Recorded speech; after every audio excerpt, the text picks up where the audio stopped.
Welcome to World Famous Foods with Mr. Nez and Mr. Oz. Today we're going to show you guys how we do our world famous green seasoning. So we got some scallions, habanero, an onion, some garlic, and some thyme, along with olive oil. So all we're going to do is just put some olive oil in here. Then we just add everything in.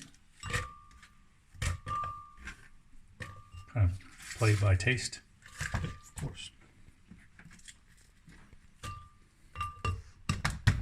And we grind it all down.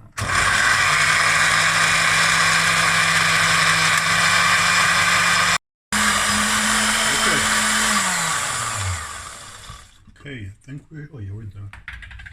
Let's pour this out here. And here you have it. World famous green seasoning.